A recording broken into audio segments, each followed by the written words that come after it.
नमस्कार दोस्तों, तो एक और जो है नया वीडियो लेके आए हैं जी रणदीप मलिक डेयरी फार्म से। क्योंकि लगभग जो अभी सभी भाइयों की जो डिमांड थी कि भाई रणदीप मलिक की जुबानी जो है भाई एक जो फ्रेशर जो युवा है भाई एक पशुपालन में जो काम करना चाहते हैं और भाई डेयरी फार्मिंग जो है स्टार्ट करना चाहते हैं, चाहे बात ब्रीडिंग की हो या फिर भाई एक सेल परचेज की बात हो, बिल्कुल सभी भाइयों की डिमांड थी भाई कि रणदीप मलिक की जुबानी जो है अभी थोड़ा बहुत ज़रूर बताना कि भाई कैसे एक पशुपालन में एक युवा साथी जो है सक्सेस हो सकते हैं।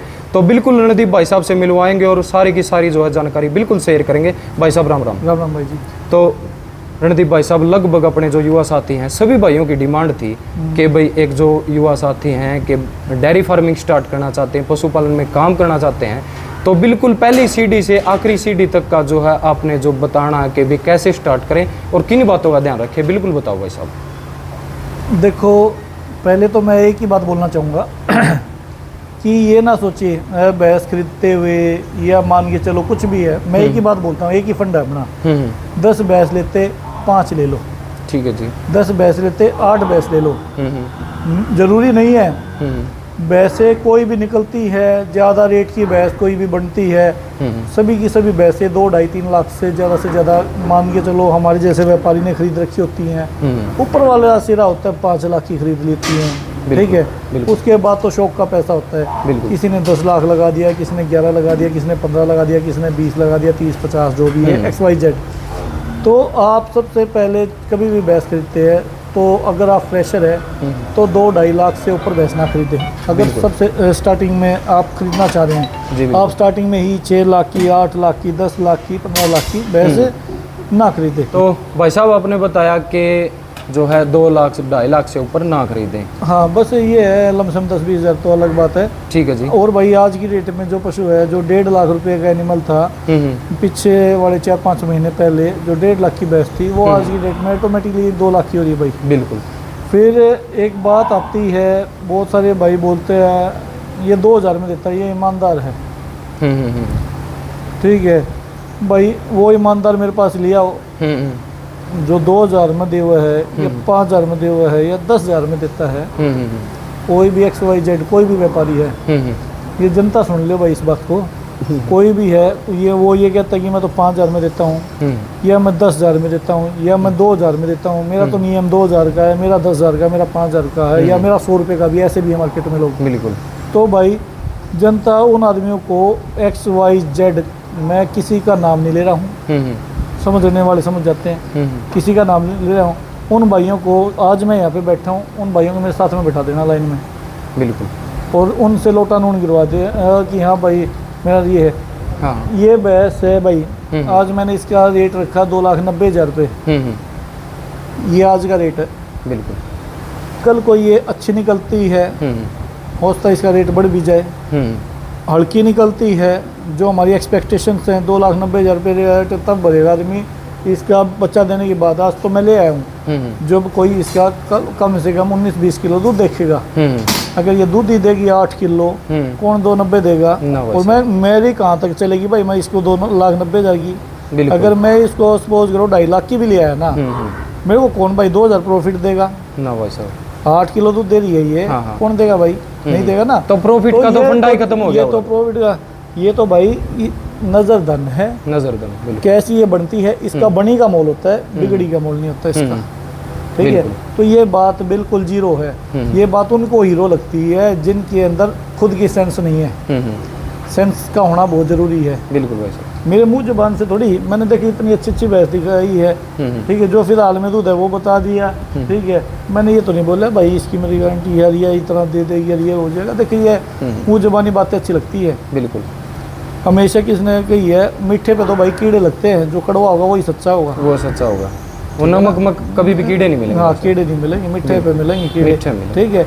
तो मैं मीठी मीठी बात मारूँ और ये कुछ नहीं है भाई। और अगली बात ये है, आज आपने सपोज करो बिजनेस कर लिया भैंसों का, आपने भैंसें भी अच्छी खरीद ली और आपका मैनेजमेंट अच्छा नहीं है, आपका जो सर्वेंट है वो बढ़िया नहीं है, बिल्कुल, आपको काम की नॉलेज नहीं है, आपको काम नहीं करना आता है, तो ये भाई डिमक लग जाएगी आपके बिजनेस में। बिल्कुल, ठीक है। तो आपको आराम से शांति से कुछ सीखना है, इससे सबसे पहले सीखना है। नौकर रखो, 2000 फालतू ले, लेकिन जिसको दवाई टिक्का भी करना आता हो, जिसकी मिल्किंग का स्टाइल भी अच्छा हो, चुवाई भी करनी आती हो, कामकाजी भी हो, साफ सफाई हो फार्म पे, मन लगता है भाई। तो इन चीज़ों का भी ध्यान जरूर रखें। और एक प्योरिटी की तरफ चले जाओ, अच्छी प्योर मुर्रा रखो भाई। देखो जो मुर्रा ब्रीड है, या मानिए चलो ये समझिए चलो अपने जम्मू कश्मीर से लेके तमिलनाडु तक हर जगह सेट हो जाती है। हाँ, एक कच्चे एरिया की भैंस ना खरीदो। अभी मैंने खरीदी है कि भैंस कच्चे एरिया की भैंस है भाई, वो पक्का मानेगी, वो सेट नहीं होगी आपके पास। बिल्कुल बिल्कुल। जो हमारा जींद का एरिया है, हिसार का एरिया है, ये पक्का एरिया है। यहाँ पे खाने पीने में भैंस बिल्कुल एकदम से बढ़िया लगेगी। एक दिन नहीं खाएगी तो अगले दिन खाएगी, ठीक है। तो यहाँ पे ज़्यादा उपरा नहीं मानती भैंस, ठीक है। बहुत सारे लोग अच्छा लगता है, कई सारे बड़े लोग हैं, नाम भी है, अच्छा लगता है, उनसे कुछ लोग राय लेना स्टार्ट कर देते हैं कि हाँ जी कैसे क्या, तो वो कहते हैं कि ऐसे देखिए लो वैसे। ये इस चीज़ में ये काली माई है। बिल्कुल, नज़र तो काम जरूर करती है, ये ऑटोमेटिकली गॉड गिफ्ट होता है अपना, ठीक है। लेकिन इसमें कुछ ज़्यादा क्षणपद्धति काम नहीं देती। ऐसे करो जी, ऐसे करो, ये वी आकार, ये फलाना, वो बड़ी बहस हो, क्या बताओ वो 24 किलो दर्द है। बिल्कुल वैसे, ठीक है ना। तो देखो मैं तो अपने एक एक्सपीरियंस की बात बता रहा हूँ, वो साझा कर रहा हूँ मैं, ठीक है। ये लोगों की तरह झूठे डसोकड़े अगले को अपने मन में बनाना, वो चीज़ नहीं बता रहा मैं, ठीक है ना। तो जो समझता है वो तो समझ जाता है। कई भाई बोलते हैं मानता नहीं करते, मानता नहीं होता है भाई क्वालिटी का। अब मैं भैंस खरीद लाया, रणदीप मलिक ने हाथ लगा दिया तो वो सुनने की नहीं है भाई। अब ये पशु है, इसका मन अच्छा है। अब मैं 2-3 दिन से बीमार चल रहा था, तो मेरे को कुछ भी खाने में भी अच्छा नहीं लग रहा था, कुछ नहीं अच्छा लग रहा था, काम करने में काम लगेगा। ये पशु है भाई, इसके अंदर ये इंटरनल इन्फेक्शंस भी होते हैं, बहुत सारी चीज़ें होती है। अगर इसका मन खुश नहीं है तो ये कहाँ से दूध देगी भाई। बिल्कुल सही बात है जी आपकी है। तो लगभग भाई साहब जो है मतलब आपके हिसाब से मिल्क प्लस ब्यूटी पे काम करना चाहिए या फिर एक दूध पे ही डिपेंड रहना चाहिए? मिल्क प्लस युवा साथी की बात करें, फ्रेशर की, मिल्क प्लस ब्यूटी भाई, मिल्क प्लस ब्यूटी। हाँ, अब बहुत सारे लोग बोलते हैं हमारे को सिंगों से कुछ नहीं लेना, इस चीज़ से नहीं लेना, ठीक है। आपने सिंगों से नहीं लेना कुछ, मान लिया मैंने आपकी बात, और चीज़ से नहीं लेना। उसका सींग अच्छा नहीं है, बॉडी स्ट्रक्चर अच्छा होना चाहिए, अडर क्वालिटी बहुत अच्छी होनी चाहिए, तन मजबूत हो। और अगर वो सींग अच्छा नहीं है, जिस टाइम पे भाई बहुत सारे लोग बाखड़ी बेचना चालू करते हैं, तो बाखड़ी उनका जिनके सींग अच्छे नहीं है, अडर अच्छा नहीं है, पूंछ बढ़िया नहीं है, या जो भी चीज़ अच्छी नहीं, बोन स्ट्रक्चर अच्छा नहीं है, उनका एक ही लेवल होता है सिर्फ और सिर्फ स्लॉटर हाउस में जाने का। बिल्कुल भाई, ठीक है। उनको वो कटाई वालों को बेचते हैं, और जब आपके पास एक अच्छी जोटी होगी, अच्छी भैंस होगी, उसके हर खरीदार मिलेगा। बिल्कुल भाई साहब। हाँ, तो इसलिए मैं तो यही कहता हूँ भाई मिल्क प्लस ब्यूटी दोनों की तरफ चलो। बिल्कुल भाई। हाँ, बहुत सारे लोग कहते हैं भाई लांडी गुड, आज उसने भाव तो भर दिया, भाव मोल भर दिया उसने, अच्छा मोल भर दिया, ठीक है। और जिस टाइम पे बाखड़ी बेचेगा तो उसका सिर्फ एक कटड़ों वाला रेट लगाएंगे। कटड़ों वाला रेट तो भाई किसी चीज़ की भी लगाओगे तो देखो वो तो उससे उसकी पूर्ति नहीं हो सकती। बिल्कुल भाई साहब। हाँ। तो अगर कोई भाई नया फ्रेशर बंदा भाई साहब किसी भी पशु को जो है परचेज करने के लिए जावा है तो किस बात का ध्यान रखें? सबसे पहले तो भाई देखो ऊपर का उसका स्ट्रक्चर तो दिखाई दे ही जाता है। बिल्कुल। और सबसे मेन बात होती है जब दूध निकालता है तो उसकी पावर देखो कितनी है भैंस की। बिल्कुल। भैंस यूँ मुट्ठी फेंकती मिलेगी तो अच्छी पावर है, ऊपर से पूरा प्रेशर है, ठीक है। कई भैंसों की चुआई टुटुम आती है तो वो भैंस ना खरीदो। बिल्कुल। हाँ, यही है। वो तो ध्यान तो क्या होता है भाई, ध्यान तो अपना एक टाइम खाली कर लो, दूसरी टाइम पे पास कर लो। जो ऑर्डर में मतलब कुछ पॉइंट जरूर बताओ जो ऑर्डर में भी देखने न मिला भाई साहब के भाई इस ऑर्डर की जो झोटी है दूध निकालने की, ऐसा कुछ हो भाई? ऐसा नहीं है, क्या पता 4 थन लग रहे हो, दूध का बाल्टा भरती हो, ये कोई जरूरी नहीं है। हाँ। ये कि ऑर्डर बड़ा है तो ज़्यादा दूध देगी, ज़्यादा दूध देगी। हाँ, ये कोई ज़रूरी नहीं है। ठीक है, बिल्कुल 4 थन हो और वो बड़े ऑर्डर की भैंस बराबर में बंध रही हो, क्या पता वो उसकी जात ना मार दे। बिल्कुल भाई, ठीक है ना। हाँ, तो ये कोई वो नहीं है भाई, कैपेसिटी बात। हाँ, शरीर को देख के ये थोड़ी है कि भाई हैवी शरीर का आदमी है, ठीक है, तो भाई ये बहुत तकड़ा मिलेगा, या इसमें क्या पता उसमें चिड़िया जितना दिल भी ना मिले, तो छोटा आदमी और वो पता नहीं है। हाँ, ऑर्गन मजबूत पे भी तो बात है। हाँ, ऑर्गन मजबूत। अपना रेसलर है सुशील पहलवान, छोटी हाइट का है, हाँ, देख ले। हाँ, गोल्ड मेडलिस्ट, बिल्कुल, ठीक है। तो इन चीज़ों के ऊपर भाई कोई और मैं एक ही बात कहता हूँ कि जो भी मुर्रा होती है वो हमेशा कॉम्पैक्ट साइज़ की होती है, ना ज़्यादा बड़ी ना ज़्यादा छोटी, ठीक है। लोगों को ज़्यादा शौक आज की डेट में बड़ी हाइट वाली, ज़्यादा बड़ी, ठीक है। तो ये ज़्यादा बड़ी मेरे हिसाब में तो जो मीडियम साइज़ की भैंस हैं वो 90% दूध वाली निकलेंगी, बिल्कुल। बड़ी भैंस 10%। बिल्कुल हाँ। भाई साहब। तो यही है भाई, नए पशुपालकों के लिए उनका मैनेजमेंट अच्छा होना चाहिए, बिल्कुल बिल्कुल। उनको काम करना आना चाहिए। ये नहीं है कि यहाँ भाई कुछ भी किया, ये दूर बैठा है, बंदे काम कर रहे हैं, खुद इन्वॉल्व होना चाहिए। खुद भी बिल्कुल। मैं एक बात बोलता हूँ, आज तक आदमी मालिक की नज़र और नौकर के हाथ काम करते हैं।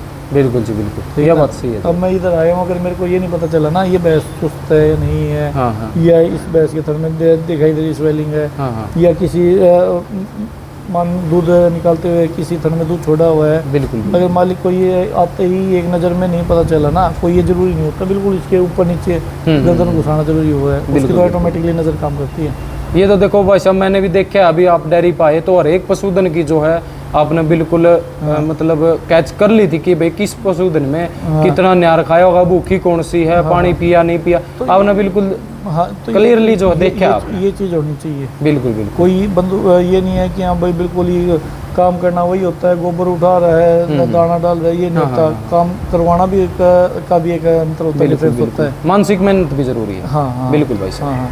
तो और कोई जानकारी भाई साहब आप लास्ट में मेरे देना सामने काफ़ी हैं, और ज़्यादा दवाइयों के चक्करों में ना पड़ो भाई। ठीक है जी। ठीक है, ये पिला दो, ये खिला दो, ठीक है, एक मिनरल मिक्सचर का यूज़ कर लो, कभी कभी लीवर टॉनिक वगैरह यूज़ कर लो, लेकिन ज़्यादा दवाइयों में जाओगे भाई, दवाइयों के रेट आज से 2-3 साल पहले कोरोना के बाद लगभग 3 से 4 गुना रेट बढ़े हुए हैं। बिल्कुल। हाँ, छोटा सा इंजेक्शन है, बोल तो देते हैं आसानी से, ये लगा दो वो लगा दे, 5,000 का बिल बनाता है, इतनी सी पोती आती है। बिल्कुल जी बिल्कुल। हाँ, कोई फ़ायदा नहीं है भाई, खिलाने पिलाने में वो करो। हाँ, भैंस सेटिंग होनी ज़रूरी है, भैंस की सेट होना ज़रूरी है भैंस का। बिल्कुल बिल्कुल। हाँ बिल्कुल जी बिल्कुल बिल्कुल। बहुत अच्छी जानकारी भाई साहब ने जो दी है। बिल्कुल डिमांड थी सभी भाइयों की, भाई रणदीप मलिक की जुबानी एक बार बिल्कुल बताएं भी कि एक जो देखो भाई ऐसा है, कैसे काम करें। ना तो देखो ऐसा है, मैं तो काम कर रहा हूँ अपने लिए, ठीक है। कौन सी का है देखो ये। तो बिल्कुल भाई साहब आपने जो जानकारी दी है, बिल्कुल तय दिल से जो है, गहराइयों से जो धन्यवाद है। सभी भाइयों की डिमांड आपने पूरी की। तो लास्ट में एक बार राम राम कर दो भाई साहब सभी भाइयों को। सभी भाइयों को राम राम भाई। और भाई इसमें एक चीज़ और बता देता हूँ, इसमें मेहनत के साथ, पैसे के साथ लक भी काम करता है। बिल्कुल। ये काली माई हमारे बड़े बूढ़े बोलते हैं, जिसका हाथ पकड़ ले उसको करोड़पति से करोड़पति बना देती है भाई। हाँ, लक भी जरूरी है। बिल्कुल, ठीक है। हाँ, अगर आपको ये लगता है आपने अच्छा पशु का सिलेक्शन किया है, अच्छा खिला रहे हो, अच्छा दूध दे रहे हो, और उसके बावजूद भी रिजल्ट नहीं मिल रहा भाई, तो अपना बिजनेस को थोड़ा सा 1 साल 2 साल रखिए, उसके बाद चेंज करने की कोशिश करें, या कुछ भी जो भी है पूछे, जगह वगैरह भी इसमें मायने रखती है। बिल्कुल, किस साइड में पशुओं का मुंह होना चाहिए, कहाँ पे गोबर डालने वाली होनी चाहिए, कहाँ खोर होनी चाहिए, वास्तुशास्त्र का भी इसमें वो करें भाई। बिल्कुल भाई साहब। हाँ, यह भी आपने बिल्कुल अच्छी जानकारी दी है जी। हाँ। तो धन्यवाद भाई साहब मलिक साहब। सभी भाइयों को राम राम भाई। सभी भाइयों को राम राम है जी।